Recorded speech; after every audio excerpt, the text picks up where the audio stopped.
Hello friends, welcome to doctor PK classes. I am doctor Tanya Reli और हम एक series of lecture start कर रहे हैं जिसके अंदर हम अपना एक सब्जेक्ट है physical pharmaceutics which is there in third semester and fourth semester. तो हम उस सिलेबस को, जो हमारा बी फार्म का सिलेबस है उसका थर्ड और फोर्थ सेमेस्टर का, उसको हम टॉपिक बाय टॉपिक सारी यूनिट्स हम यहाँ पर कवर करेंगे। एक एक करके हमारे सेशन आएंगे जिसके अंदर ये पूरी यूनिट्स कवर होंगी।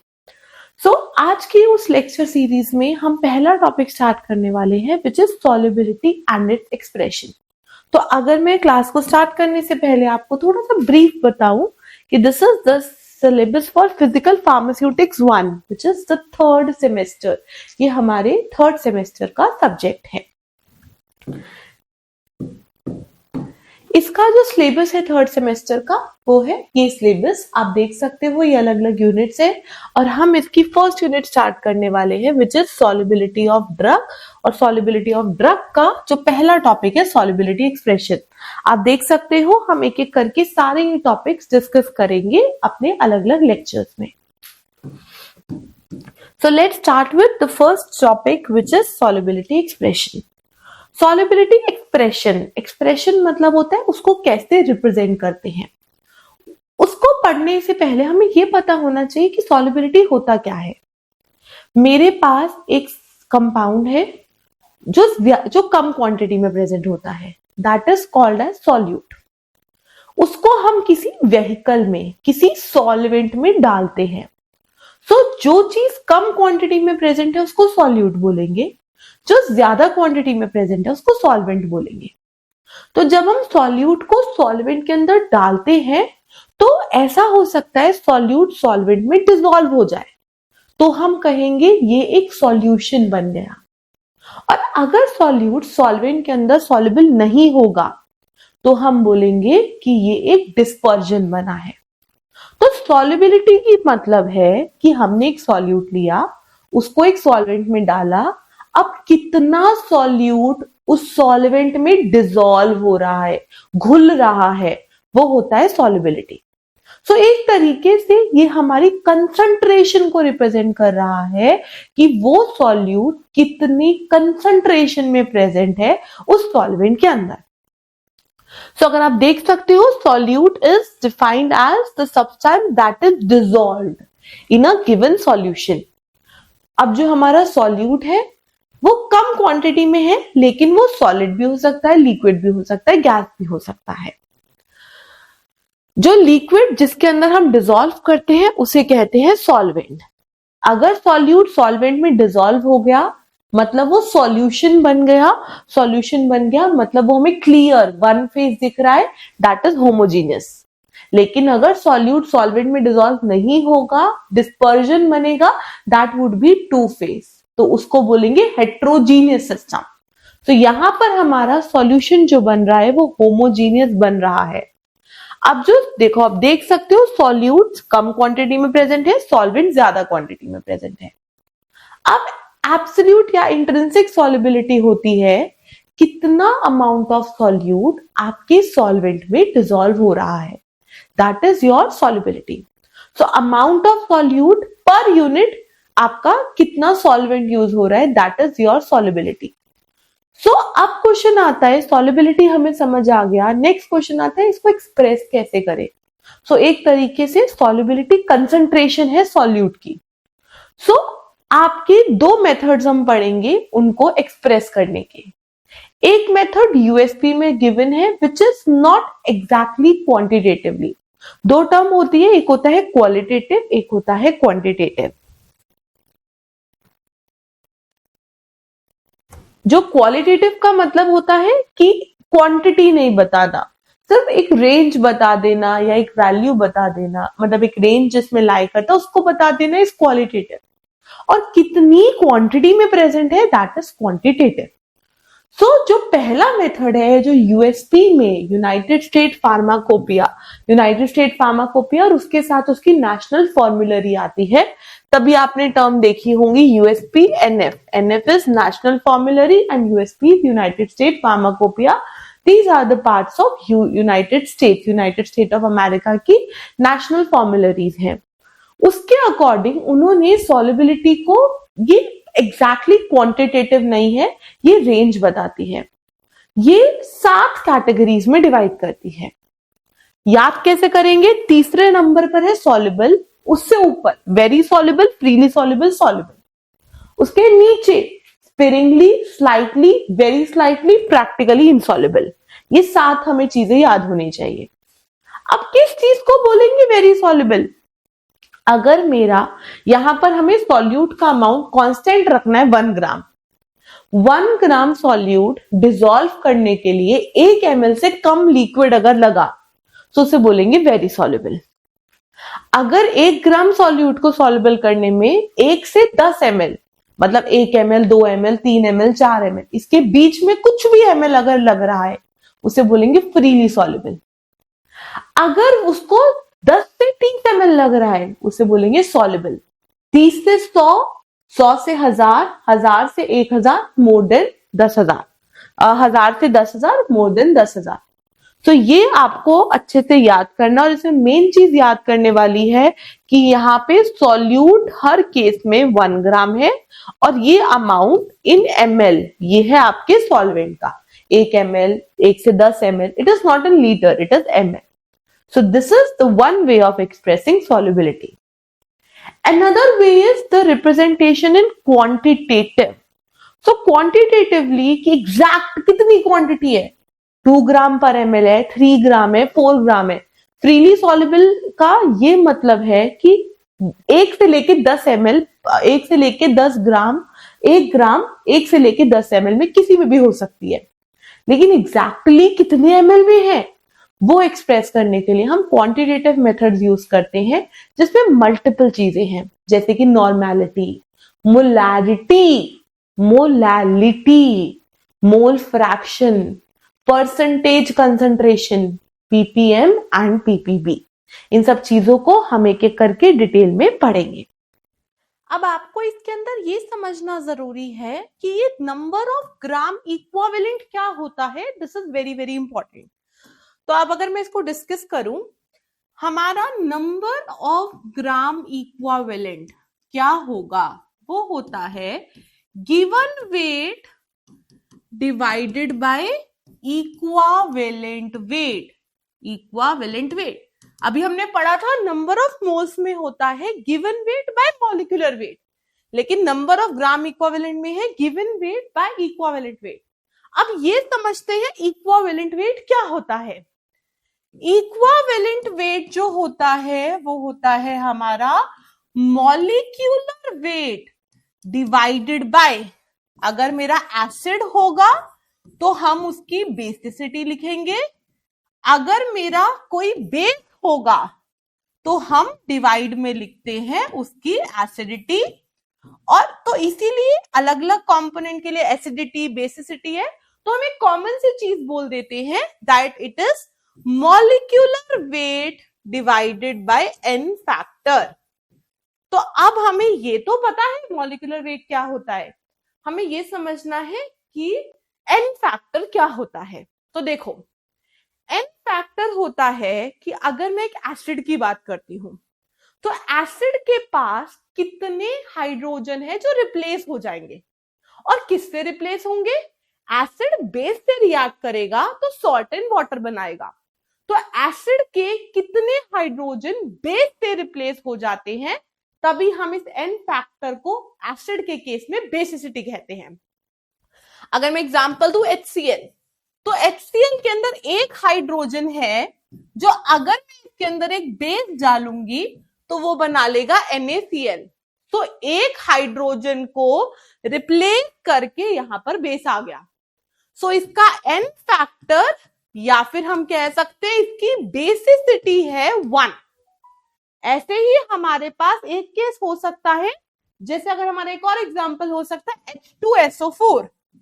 तो H2SO4 के अंदर 2 हाइड्रोजन है, तो 2 हाइड्रोजन को रिप्लेस कर सकता है बेस, तो इसका n फैक्टर या बेसिसिटी होगी 2। ऐसे ही H3PO4, फॉस्फोरिक एसिड के अंदर 3 हाइड्रोजन है, 3 को NaOH रिप्लेस कर सकता है, तो इसका n फैक्टर हो गया 3। लेकिन एक इंपॉर्टेंट एक जो बहुत गलत हम लोग कर देते हैं, एक होता है phosphoric acid, one is phosphoric acid, और दूसरा होता है phosphorous acid, second one is phosphorous acid. Phosphoric acid का फॉर्मूला होता है H3PO4 एंड फॉस्फोरस एसिड का फॉर्मूला होता है H3PO3। तो अब अगर आप इसका स्ट्रक्चर देखो ना, तो P double bond O, OH, OH, OH। सो O क्या होता है, H प्लस अगर बाहर जाएगा तो O के ऊपर नेगेटिव चार्ज छोड़ जाएगा, एंड O तो वैसे भी इलेक्ट्रोनेगेटिव होता है, तो उसको नेगेटिव चार्ज पसंद है, वो स्टेबल होगा। सो दैट मीन्स कि तीनों हाइड्रोजन लॉस कर सकता है, तो इसकी बेसिसिटी होगी 3। लेकिन अगर हम फॉस्फोरस एसिड की बात करेंगे ना, तो उसका स्ट्रक्चर होता है इस तरीके से। अब देखो, इसमें भी है तो 3 हाइड्रोजन, बट 3 में से जो ये वाला हाइड्रोजन है ना, अगर ये H प्लस गया तो P पे नेगेटिव चार्ज दे जाएगा और ये अनस्टेबल हो जाएगा। सो ये वाला हाइड्रोजन लॉस नहीं होता, ये बेस से रिप्लेस नहीं होता, तो सिर्फ ये और ये बेस से रिप्लेस होगा। दैट मीन्स इसकी जो बेसिसिटी है वो है 2। एंड सिमिलरली अगर हम बेस को कंसिडर करते हैं, if you will consider the base, तो बेस में क्या होगा, बेसिक अगर हम बेस NaOH की बात करते हैं, तो ये एक इसका जो एक OH है वो चला जाएगा और ये रिप्लेस कर देगा NaCl से। मतलब ये एक एसिड मॉलिक्यूल से रिप्लेस हो सकता है, तो इसकी एसिडिटी हो गई हमारी 1, और एसिडिटी और N फैक्टर सेम होता है। So I hope this concept is clear to everyone. अब हम चलते हैं इसके फॉर्मूले पर। फॉर्मूला था normality is equal to number of gram equivalent divided by volume in litre. Number of gram equivalent को क्या लिख सकती हूं, given weight divided by equivalent weight into volume in litre. अब इक्विवेलेंट वेट को मैं लिख सकती हूं molecular weight divided by N factor. So I can write given weight divided by molecular weight divided by N factor होगा, तो N factor आगे चला जाएगा इनटू में volume in litre. So can I say it is number of moles, क्या मैं बोल सकती हूँ नंबर ऑफ मोल्स है? So what I can say, normality is equal to number of moles divided by volume in liter and multiply by N factor। तो इसको अच्छे से याद रखना, this is very very very important formula. और एक छोटा सा कॉन्सेप्ट और याद रखना, जो भी चीज वॉल्यूम, जिस भी फॉर्मूले में वॉल्यूम इन लीटर है, तो क्या होगा उस फॉर्मूले में वॉल्यूम, जैसे जैसे टेम्परेचर बढ़ाएंगे आपकी चीज एक्सपैंड होगी, मतलब वॉल्यूम बढ़ेगा। तो अगर किसी फॉर्मूले में वॉल्यूम इन लीटर है, तो उस केस में हम बोलेंगे वो वाली कंसंट्रेशन टेम्परेचर डिपेंडेंट है। जैसे जैसे टेम्परेचर चेंज होगा वैसे वैसे हमारी कंसंट्रेशन चेंज होगी।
मोलैरिटी, जिसको मोलर, एक है मोलर, एक है मोलल। मोलल होता है मोलैलिटी, इसको रिप्रेजेंट करते हैं स्मॉल एम से, और मोलैरिटी जो आपका मोलैरिटी है उसको रिप्रेजेंट करते हैं कैपिटल एम से। अब दोनों में छोटा सा डिफरेंस है, यहां पर दोनों की न्यूमरेटर में नंबर ऑफ मोल्स है और मोलैरिटी में वॉल्यूम इन लीटर है। अब अगर आप थोड़ा सा इस फॉर्मूले में नॉर्मैलिटी को याद करो तो हमने क्या पढ़ा था, normality is equal to number of moles into में n factor divided by volume in litre. अब आप देखो तो ये है हमारी molarity, so normality would equal to molarity into में n फैक्टर। तो अगर मैं कहूंगी कि मेरा n फैक्टर 1 है, अगर मेरा किसी का n फैक्टर 1 होगा तो नॉर्मैलिटी मोलैरिटी के बराबर होगी। और आपको पता है n फैक्टर हमेशा इंटीजर होगा, 1 2 3, कभी भी फ्रैक्शन नहीं होगा। सो हमेशा n फैक्टर इंटीजर होता है, तो n factor is equal to molarity into n factor. So अगर आपका n फैक्टर 1 हुआ तो नॉर्मैलिटी मोलैरिटी बराबर, अगर n फैक्टर 2 हुआ तो नॉर्मैलिटी हो गई 2 times of molarity. So can I say normality would be greater than or equal to molarity? This is the case that you have to remember. अब इसके बाद मोलर कंसंट्रेशन के बाद आपका आता है आपका mole fraction. The next topic that would come would be my mole fraction. अब मोल फ्रैक्शन क्या होता है, इसको रिप्रेजेंट करते हैं x, ऐसा x बना होता है। जितने भी आपके कंपोनेंट्स होते हैं ना, हर कंपोनेंट्स का आप मोल फ्रैक्शन अलग अलग निकालते हो। सो मोल फ्रैक्शन, अगर सपोज ए और बी दो चीजें मिला के ये सॉल्यूशन बना है, तो मोल फ्रैक्शन ऑफ ए होगा कि आपके ए के कितने मोल्स हैं divided by total moles. Total कितने मोल्स हैं, ए और बी है, इसका मतलब एन ए के कितने मोल्स हैं प्लस एन बी के कितने मोल्स हैं। अगर मैं मोल फ्रैक्शन निकालती हूं बी का, तो न्यूमरेटर में number of moles of B divided by total moles Na plus Nb। So these are the formula for your mole fraction. So ये हो गया हमारा नॉर्मैलिटी हो गया, मोलैरिटी हो गया, मोलैलिटी हो गया और मोल फ्रैक्शन हो गया। उसके बाद आता है हमारा परसेंटेज कंसंट्रेशन। अब परसेंटेज कंसंट्रेशन कुछ नहीं है, बिल्कुल सिंपल सी बात है। परसेंटेज कंसंट्रेशन 3 टाइप के होते हैं। एक होता है percentage weight by volume, percentage weight by weight, percentage volume by volume. इसका मतलब क्या है, वेट मतलब न्यूमरेटर में वेट होगा, डिनोमिनेटर में वॉल्यूम होगा। वेट न्यूमरेटर में, डिनोमिनेटर में भी वेट, न्यूमरेटर में वॉल्यूम, डिनोमिनेटर में वॉल्यूम। सो अगर आपको कोई बोलता है 5% वेट बाय वॉल्यूम, मतलब 5 ग्राम, और वॉल्यूम मेकअप करना है 100, डिनोमिनेटर में ml, 100 ml तक वॉल्यूम मेकअप कर दो। अगर आपको कोई बोलता है 5% वॉल्यूम बाय वॉल्यूम, मतलब 5 ml सॉल्यूट लो और उसको 100 ml तक वॉल्यूम मेकअप कर दो। हमेशा ये परसेंटेज में डिवाइडेड बाय 100 होता है, याद रखना इसको। और अगर परसेंटेज वेट बाय वेट है, तो अगर आपको कोई 5% वेट बाय वेट बोलेगा तो ये हो गया 5 ग्राम टिल 100 ग्राम तक वॉल्यूम मेकअप। ऑलवेज रिमेंबर, यहां डिनोमिनेटर में वॉल्यूम मेकअप होता है 100 ग्राम तक या 100 ml तक। दिस इज नॉट सॉल्वेंट कितना डाल रहे हो, आप सॉल्वेंट को मेकअप करोगे 100 तक। और इसमें से सबसे कॉमनली यूज होती है परसेंटेज वेट बाय वॉल्यूम। अगर आपसे कोई परसेंटेज बोले ना, तो आप बाय डिफॉल्ट सोच के चलोगे it is percentage weight by volume. Until and unless they have mentioned it, आप उसको by percentage weight by volume लेकर चलोगे। सबसे कॉमन यूनिट जो हम यूज करते हैं ना ये सॉल्युबिलिटी एक्सप्रेशन में, वो परसेंटेज वेट बाय वॉल्यूम होती है मेनली, या फिर मोलैरिटी या फिर नॉर्मैलिटी। मोलैरिटी को हम इतना ज्यादा यूज नहीं करते। अब इसके बाद हमारी आती है ppm and PPV. This is a little bit important, इसमें एक पॉइंट है जो बहुत इंपॉर्टेंट है। पीपीएम, अगर मैं कहती हूं 5 पीपीएम सपोज मेरे पास है, तो ppm का मतलब होता है आपका सॉल्यूट का कितना ग्राम है। सो मास ऑफ सॉल्यूट, सॉल्यूट आपने कितना डाला इन ग्राम, डिवाइडेड बाय टोटल जो आपका सॉल्यूशन बन रहा है उसका कितना मास है, मास ऑफ सॉल्यूशन इन ग्राम, दोनों चीजें ग्राम में होगी। मल्टीप्लाई कर देते हैं इसको, क्योंकि ये ppm है, पार्ट्स पर मिलियन है, तो इसको 10⁶ से मल्टीप्लाई कर देंगे। तो अगर आपको कोई कहता है आपको 5 ppm का सॉल्यूशन बनाना है NaCl का, if you want to prepare the 5 ppm solution of NaCl और उसका आप 100 ग्राम बनाना चाहते हो, वैसे तो 100 ml बनेगा, बट अगर ml क्योंकि वाटर है तो वाटर की डेंसिटी 1 होती है, तो जितना ग्राम होता है उतना ml होता है, मतलब 100 ml अगर सपोज मैं बनाना चाहती हूं तो उसका मतलब है 100 ग्राम। तो मैं डिनोमिनेटर में 100 पुट करूंगी, 5 ppm उधर लिखूंगी और यहाँ पे ग्राम ऑफ NaCl कैलकुलेट कर दूंगी। सो क्या आएगा अगर हम कैलकुलेट करें, 5 is equal to x gram divided by 100 gram into में 10⁶, यहां चला जाएगा 5 इंटू 100 बाई 10⁶, ये आपके 4 कट जाएंगे, 2 कट जाएंगे, ये बन जाएगा 0.1235। इतना ग्राम आपको NaCl लेना है और इसको आपको डिसॉल्व करना है 100 ml सॉल्वेंट में, तब आपका 5 ppm बनेगा। अब देखो कितना कम अमाउंट डाल रहे हो। तो ये जो आपका ppm ppb यूज होता है वो वेरी वेरी डाइल्यूटेड सॉल्यूशंस के लिए यूज होता है, कंसंट्रेटेड के लिए ppm ppb यूज नहीं करते। एक पॉइंट और जिसको याद कर लो कि 1 ppm जो होता है ना वो आपका इक्वल होता है 1 mg पर लीटर के। 1 ppm is equal to 1 mg per litre, इससे भी क्वेश्चंस आ जाते हैं। And the last method is ppb, और ये तो बहुत ही रेयरली यूज होता है क्योंकि तो ppm इज पार्ट्स पर million and ppb is parts पर बिलियन, और ज्यादा उसको डाइल्यूट करना है सॉल्यूशन। तो सिमिलरली ppm की जगह फॉर्मूला सेम सा है, बस वहां पे 10⁸ था, 6 था, यहाँ 10⁹ है।